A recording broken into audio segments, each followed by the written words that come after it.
Hello and welcome back to ArxangelRC. Today we're taking a break from copters and looking at the FeiYu Tech Mini3D Pro gimbal, which is to say it should be better than the regular Mini3D gimbal. As usual, all relevant links are in the video description. The Pro is not new by any measure. It has been out for quite a while now, but I have not seen many reviews of it in respect to planes. Here and there you can find a video of somebody showing footage from it mounted on a plane, but no talk how well this gimbal is designed to fit a plane or how it performs on one. All you can easily find is reviews on copters, and let's face it, for us plane junkies, that really doesn't tell us much. I have been flying my XUAV clouds with the good old Mini3D gimbal, and it has been great and it works very well, but there have been little things in its performance in the air that I found a tad annoying. On the right here is some footage from the Mini3D, and on the left is the newer Pro version from my flight over the weekend. The footage from the Pro has not been stabilized. That is how it looks raw from the camera, and the camera does not have any software stabilization turned on. I hope you can clearly see how much smoother the footage from the Pro is compared to the regular Mini3D gimbal. Not that the Mini3D is not doing a good job, it is, but there are these small shakes and yaw movements that have the potential to ruin a perfectly good shot if you like to nitpick the details. If you don't care much about those, the Mini3D is $80 cheaper than the Pro, so you will be happy and will save some money. However, I wasn't completely satisfied by the performance of the Mini3D, so at some point that $80 premium for the Pro didn't seem like all that much.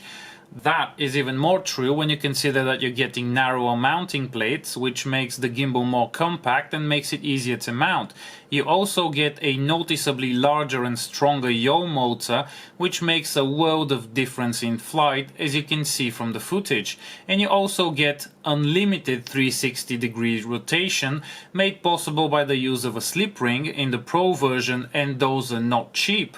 Once I saw the footage from the camera after the flight, I was in awe how well this gimbal works and felt instant gratification from this purchase. This gimbal is worth every cent, and I'm super happy I got it.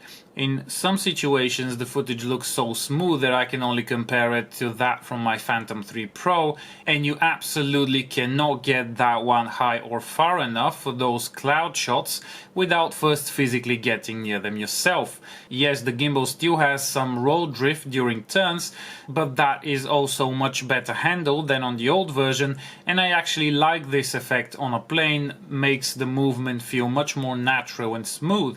For comparison, the regular Mini3D gimbal has wires running through the yaw motor rather than a slip ring, so yaw movement is limited to about 270 degrees in total, which is not bad, but you can't do a full panorama. Also, when moving the yaw motor by hand, it feels a lot weaker than the one on the Pro, but still both gimbals are very smooth when you try to move them out of position. They don't start jerking around like a lot of other gimbals do. These behave more like the DJI gimbals. Good news is, even with the slip ring on the new model, you still get all the nice features like the video out directly from the gimbal and the option to power the camera so you don't have to wire in external cables and mess everything up. And the new and more compact mounting plates really simplified the gimbal's installation on this plane. The old one would have needed a lot more foam to be cut off of the nose to make it fit, and would have looked funky on there. The Pro just looks good and feels like this is where it belongs. Gimbals have really improved a lot over the past few years, and the FeiYu Tech Mini3D Pro is the best one I've seen so far, especially for the money.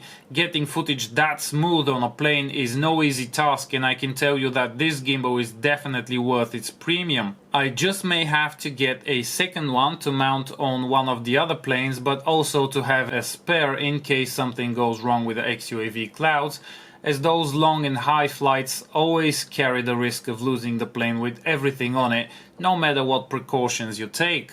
I really hope this video will be helpful to somebody debating what gimbal to get for a plane or even a copter. I know I could have used one like this when I was considering whether to buy this gimbal or not, because an $80 increase over the price of the regular version is no small amount. But in the end, I absolutely do not regret it and would enjoy using it to its full capabilities from now on. So if you've liked this video, don't hesitate to give it a thumbs up and subscribe if you haven't already. Also, consider following me on Facebook as well for daily updates.